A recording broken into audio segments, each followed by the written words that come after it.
let's start with the meeting from Tuesday. Let's talk about that. Was that productive in y'all's eyes? Marcia. It was productive to me because I'm really interested to hear and see the attitudes and the thoughts and the concerns of the local people. We're not here to disrupt, although it's been kind of like a disruptive process. At the same time, we're very, very sensitive to the peoples and what they want and how we bring the technology and the benefits and the gifts that we intend to bring.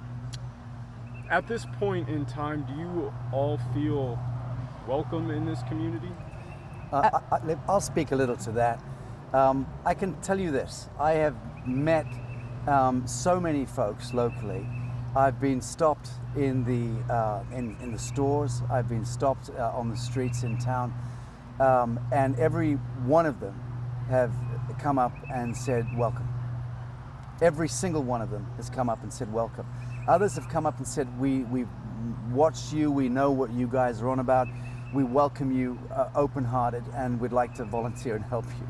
So the irony is this: we would not have been able to pull off the last 2 days had it not been for local support. They have literally been the backbone of the voluntary basis, and these are well-established figures in the community here. So I understand that there's been controversy whipped up here and there. That's just the way it goes. We built the New Earth Haven in the jungles in Indonesia, in trying dealing with Muslim government and local animist people in the jungles. You're going to get local custom and law and culture is always going to feel slightly odd and askance about any newcomers coming in. But honestly, this is to be expected, and the answer to the question is we've felt nothing but love from our neighbors. We've seen some displays of disaffection, flags and banners. Again, I'm not going to say that that's welcomed, but I can say that that is perfectly understood. And we're here in fellowship, and the New Earth Project is about America's reclaiming America. I am an international figure, but I come from a war-torn country which no longer exists. I adopted this country as my own years ago.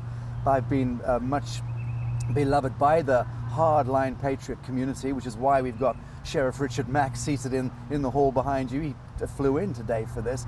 Scott McKay and the Patriot Street Fighters. Laura Eisenhower, great-granddaughter of President Eisenhower. Look around you, the people who've come in.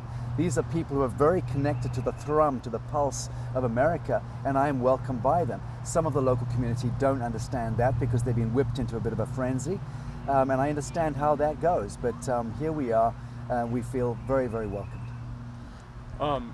Let's talk about the ceremonies that have been going on. What all has gone on so far, and what do you expect throughout the rest Cherokee of the weekend? and Native American ceremonialism has taken place, and that was really just to honor the fact that Tennessee, the name, stems from Tanasi, which was the ancient name given by the Cherokee folk.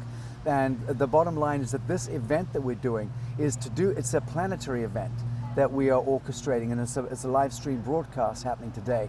And what it's doing is it's acknowledging and saluting the Aboriginal peoples, the Native peoples from all around the world, from Africa, Central South America, North America, Southeast Asia, Scandinavia, the First Nation peoples all around the world who were disbanded and broken apart by the Babylonian construct thousands of years ago. This is a symbolic gesture of the reconvention of the fellowship of man, which is the language of God, incidentally. And that is that this keys directly into biblical prophecy and into native prophecy. When you talk about the emergence of the Rainbow Warrior tribe, for instance, how that dovetails.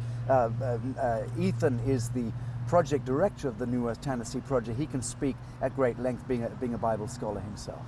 This is very much too about the healing of the misunderstanding of our ancestors, both on both sides of the indigenous and the Babylonian culture, and how we really were manipulated into that divisiveness that we had, and we're here really to heal that we come together. This is about the ascension being that we occupy, and how our frequency really is destructive or healing to the earth itself. And Ethan, do you want to speak to that? Well, I would just say that because I understand this is the Bible Belt, and I am a minister myself. My grandfather was a Southern Baptist minister, born in the Appalachia area. My father was as well. And the one thing I've learned from being in and out of varying sorts of denominational Christianity, even non-denominational, is that I see a collective consciousness coming together, which may not be understood by everybody yet, but it's becoming obvious that we really need to heed the words of Jesus when he said we literally should fear nothing. We have God within us. He said in the Gospel of John, in that day you'll know I'm the Father in me, and I in you. And that we have, this is Luke 10:19, we have full power and authority against all evil and all demons in the world. And so if anyone's still walking in fear and wondering, well, what are we doing? Well, we're certainly not conjuring demons. We're here to spread wealth, love, health, love, and happiness, and what Jesus described as the true kingdom of heaven on earth. And that's how I would describe this. What is next for the project here in Hawkins County in Tennessee? We're drawing up those plans right now. Ethan will be directing it. Marsha is the core trustee and decision maker. I will not be here, but essentially what we've discussed, and having walked the land, having spent time with some of the locals, we've just been appraising what would be best situated here in this first satellite project of the Golden Ticket project. This is the satellite, the first satellite. So we plan a number of them across the country. This one will be small. We don't anticipate any more than about 18 residencies here. We're talking about a Regenesis Life Enhancement Center, Healing Center. We're very expert in that field of advanced microbiology and nanomedicine. Ethan is the CEO of a very successful a company which manufactures products. I'm the head of the New Earth Pharmacy as well. We have advanced microbiology. So we're talking about being able to bring radical solutions, treatments, and even that C word, cures, into our own jurisdiction, so that we can treat and heal people who come to us for that. People amongst our own diocese and of course amongst the local community. Did you want to speak further to that, Ethan? No, I think you pretty well covered it. And as a fiduciary with a relationship to contribute to all the beneficiaries of what we bring, it's not an exclusionary idea, it's an inclusionary idea. Yes, we have people who are participating and who see the vision and have come in for support of all of these initiatives that we're working with, but by the same token, the community is a beneficiary, and it's very critically important to me as a fiduciary to make sure that all benefit from it. We're also planning an equine therapy element to the retreat center with Chief Sabrina Whitehorse Barnett, who has in southern Tennessee already a Cherokee medicine retreat center. She also has in Fort Lauderdale an equine therapy center. So she's coming in to oversight that element of this. So we anticipate anywhere between 5 and 7 horses will also be on this particular piece of land. And along the creek, we intend to have some eco pods or eco cocoons as the accommodations for the retreat center itself. We would like, in a year from now, I anticipate a thriving organic farmers market happening, open to the local public as well, which for us is an integral part of the New Earth metric, which is reclaiming the living soil to the sons and daughters of God and getting rid of chemical toxins and poisons wherever possible, restructurizing the water and the soil and the air, integral to our mission and our vision. And we're very expert in that field. I guess the last thing I've got is just what's the message to the community at this point? Well, for me, it's I love you and I'm here to serve.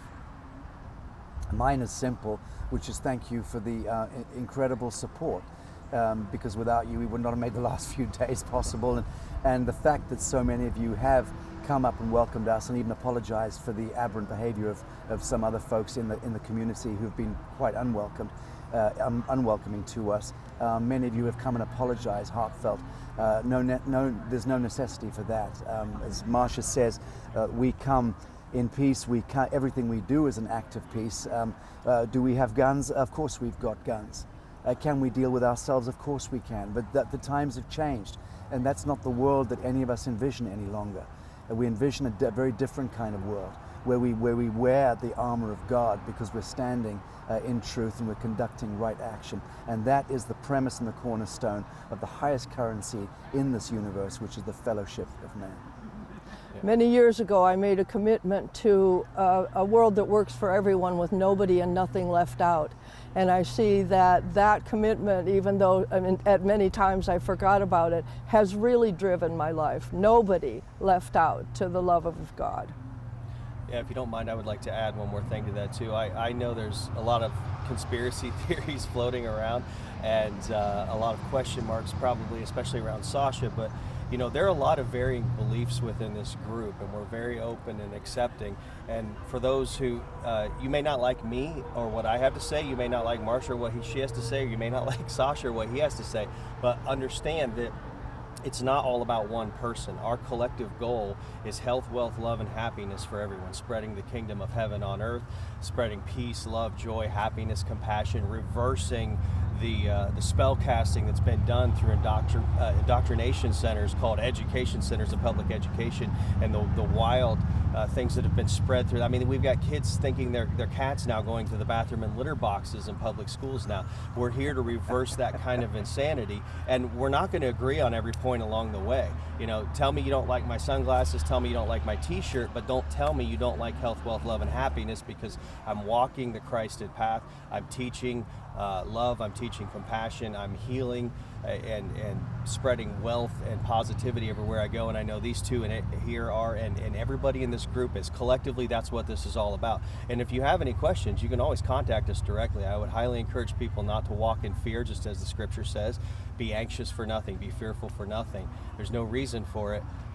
We're here to serve, and we're here to do God's work.